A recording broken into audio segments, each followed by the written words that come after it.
Aula de Geometria Básica com o professor Cazé.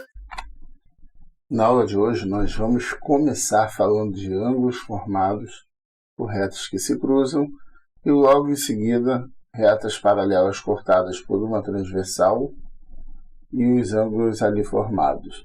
Então a primeira coisa que a gente tem que observar é que dadas duas retas R e S que se cruzam, esse cruzamento vai determinar quatro ângulos conforme descritos aqui, o ângulo A, B, C e D. E esses ângulos possuem as seguintes características. Os ângulos opostos, eles são iguais. Então, o ângulo A e o ângulo C, independente de suas medidas, eles possuem medidas iguais, porque são ângulos opostos com um vértice em comum. Isto é, são opostos pelo vértice. Do mesmo modo, o ângulo B e o ângulo D também são ângulos que possuem medidas iguais, porque também são ângulos opostos pelo vértice. Desse modo, nós podemos simplificar as possibilidades da seguinte forma. O ângulo A é igual ou tem a mesma medida que o ângulo C. O ângulo B também possui a mesma medida que o ângulo D. Então, ângulos opostos são iguais. E existe ainda outra possibilidade. Se eles não são opostos, eles são vizinhos. E ângulos vizinhos são suplementares. Porque observe que quando você junta o A e o B, que são vizinhos, esses dois ângulos, eles dois juntos percorrem meia volta. E meia volta, todo mundo sabe que é um ângulo de 180 graus, porque uma volta inteira é 360. Logo, meia volta é a metade, 180. Então, daí a gente pode afirmar que, somando o ângulo A com o ângulo B, essa soma tem que dar 180 graus. Do mesmo modo, observe que B e C também são vizinhos, logo são suplementares. Então, B mais C também somam 180 graus. E pelo mesmo motivo, C e D também somam 180 graus, porque são ângulos vizinhos, logo são suplementares. Então, a soma de C com D também é 180 graus. O mesmo acontece na soma DA. Então, somando D com A, também tem que dar 180 graus. Resumindo, dadas duas retas que se cruzam, elas determinam quatro ângulos. E esses quatro ângulos possuem as seguintes propriedades. Tomando dois desses ângulos, só há duas possibilidades. Ou eles são congruentes, isto é, iguais com medidas iguais, ou eles são suplementares, que quer dizer que juntos somam 180 graus. Dando continuidade ao estudo de ângulos formados por retas que se cruzam, vamos analisar o caso em que a gente tem duas retas paralelas e uma transversal. Observando essa transversal, ela tem os ângulos formados ao seu lado direito e ângulos formados ao seu lado esquerdo. Então, tendo a reta transversal como referência, os ângulos colaterais, isto é, que estão ao mesmo lado, eles são iguais, são ângulos congruentes. Então, aqui eu tenho colaterais A e E, são colaterais e correspondentes, porque ocupam a mesma posição na reta, tem a mesma inclinação. Bom, o que isso significa, ocupar a mesma posição? Observe que se a gente imaginar essa parte de cima se deslocando até a parte de baixo, sem alterar a inclinação da reta R, esse ângulo A ele vai coincidir com o ângulo E, por isso eles são iguais. O mesmo acontece nesse outro item aqui. Se nós deslocarmos essa parte da figura até a parte de baixo, esse ângulo C vai coincidir com o ângulo G. Então, observem que, nestes casos, o ângulo A e o ângulo E são iguais, E o ângulo C e o ângulo G também são iguais. Se nós juntarmos essas duas figuras numa única figura só, né, se nós fizermos a junção dessa figura aqui com essa, a gente vai observar que esse ângulo C ele vai coincidir aqui, ó. E esse ângulo G vai coincidir aqui. E aí nós já vimos que ângulos opostos são iguais. Então, desse modo, esse ângulo A tem a mesma medida do ângulo C. O ângulo E tem a mesma medida do ângulo G. O mesmo acontece para as duas figuras de baixo. Juntando, fazendo a junção dessas duas figuras abaixo, esse ângulo D é um ângulo que vai ficar exatamente nessa posição aqui, ó. E o ângulo H é o ângulo que vai ficar nesta posição aqui. E como nós já sabemos, ângulos opostos pelo vértice são iguais, então o ângulo B e o ângulo D possuem medidas iguais, o ângulo F e o ângulo H também possuem medidas iguais. E aí a gente pode fazer mais ainda, a gente pode juntar essa primeira figura aqui, que eu estou circulando em verde, com essa figura embaixo. Então, fazendo a junção dessa figura de cima que eu circulei em verde com essa figura abaixo, esse ângulo A, ele vai coincidir nessa posição aqui, ó. Esse aqui vai ser o ângulo A. O ângulo C vai ser esse ângulo Czinho aqui. O ângulo E vai cair justamente aqui onde eu estou anotando agora. E o ângulo G, o seu oposto. Então, eu consegui trazer todas as informações para uma única figura. E observe mais ainda, os ângulos opostos são iguais. Então, posso dizer também que o ângulo A e o ângulo C são iguais, que o ângulo E e o ângulo G são iguais. E os ângulos vizinhos somam 180 graus. Então, toda vez que eu juntar aqui um ângulo marcado com verde com um ângulo marcado de vermelho, ó, eles são vizinhos. E aí a soma deles vai dar 180 graus. Bom, vamos agora aos exercícios. Vamos ver como que isso vai funcionar em exercício.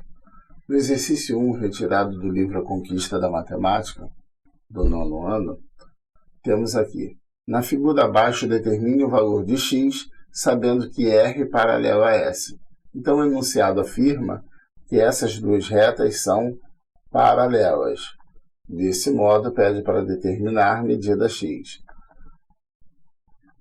Levando esse ângulo daqui de baixo lá para cima, observe que a posição que ele se encontra é justamente esta posição aqui.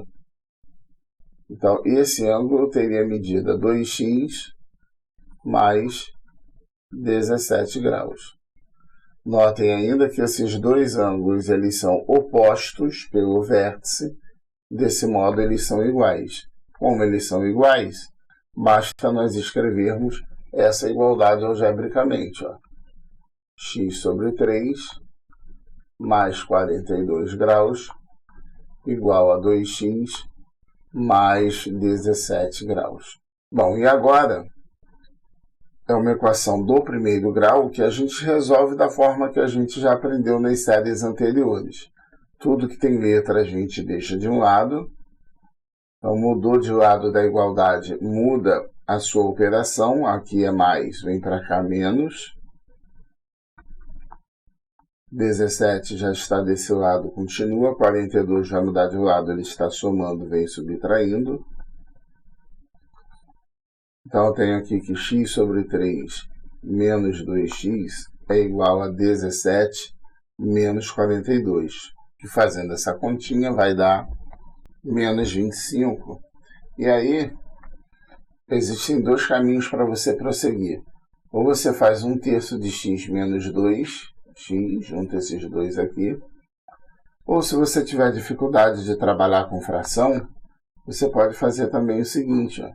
Esse denominador que é 3, multiplica todos os numeradores, toda a expressão em cima. Então, esse 3 vai multiplicar esse x, esse 3 vai multiplicar menos 2x, e esse 3 também vai multiplicar menos 25.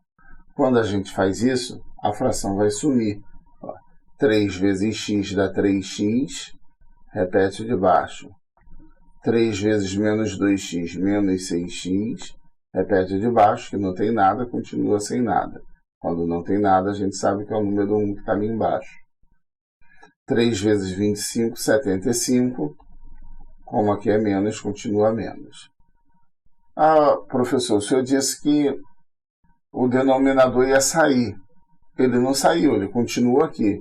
Sim, ele continua aí, mas observe que eu tenho 3 em cima e 3 embaixo. 3 dividido para 3 dá 1. Então, ele realmente vai sumir e vai ficar assim, ó, x menos 6x igual a menos 75. 1x menos 6x dá menos 5x. Você tem 1x para pagar 6x, vai faltar 5x. Aqui, menos 75. Notem que o número que acompanha a letra ou a incógnita é um número negativo. Toda vez que isso acontece, a gente coloca um menos 1 aqui e altera o sinal de toda a equação. Então, onde está menos, vai ficar mais. Menos fica mais. Se tiver algum lugar com mais, vai ficar menos. Como 75 também é menos, vai ficar mais.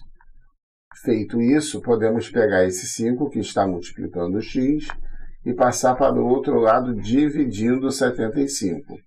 E aí temos 75 dividido por 5, que dá 15. Isso quer dizer que a medida x, o valor de x, nesse caso, é 15. Se você substituir o x aqui por 15, dividir por 3 e somar 42, tem que dar o mesmo resultado de substituir esse outro x por 15, multiplicar por 2 e somar 17.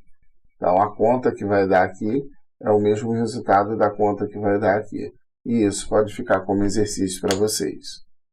Para nós finalizarmos o exercício, eu peguei um exercício aqui também do mesmo livro, mas que cai muito em concurso. É quando você tem duas retas paralelas, e aí você tem dois segmentos aqui dessa forma. Neste caso, por esse vértice aqui, a gente vai traçar uma reta auxiliar. Essa reta auxiliar, ela deve ser paralela a R e a S. Então, uma reta que tem que ser paralela às duas retas para poder valer a propriedade. Eu vou colocar essa reta em azul, para que a gente entenda melhor o que está acontecendo. Essa é a reta auxiliar. E vou prolongar esses dois segmentos aqui, porque quando eu prolongo esses dois segmentos, também fica mais fácil para eu identificar o que está acontecendo. Bom, então fazendo os prolongamentos necessários, a gente obtém uma nova figura, que é essa figura que a gente está vendo aqui. E note que está pedindo a medida do ângulo x, que é exatamente esse ângulo aqui. Então, vamos tentar identificar quais são os ângulos iguais que aí aparecem. Eu vou colocar em vermelho para destacar. Esse ângulo x, se você prosseguir nessa reta que determina esse ângulo, é esse ângulo x aqui. Por outro lado, esse ângulo de 40, seguindo na mesma reta, é esse mesmo ângulo aqui de fora, que é esse mesmo ângulo daqui, que é esse mesmo ângulo daqui. Está na mesma reta transversal. E como retas paralelas mantêm inclinação, então aqui é 40, aqui é 40, aqui é 40, aqui também é 40. Vou marcar aqui fora para ficar mais fácil de visualizar. Esse ângulo também é 40. Bom, esse ângulo todo aqui é um ângulo de 112 graus, conforme está descrito aqui. E esse ângulo vermelho é 40. A soma do vermelho com o verde, que é o que dá 112, nos leva a acreditar que esse ângulo verde é um ângulo de 72 graus. Porque 72 com 40 vai dar 112, que é justamente a medida desse ângulo todo. Mas se esse ângulo aqui é de 72, o seu oposto também é de 72, porque ângulos opostos pelo vértice são iguais. Observando essa mesma reta transversal, ó, o ângulo de 72 também é o mesmo valor de x. Daí nós concluímos que x é igual a 72 graus. Resposta, letra C. Então, com isso, nós finalizamos a parte introdutória de retas paralelas cortadas por uma transversal e os seus ângulos definidos. Grande abraço para todos e até a próxima.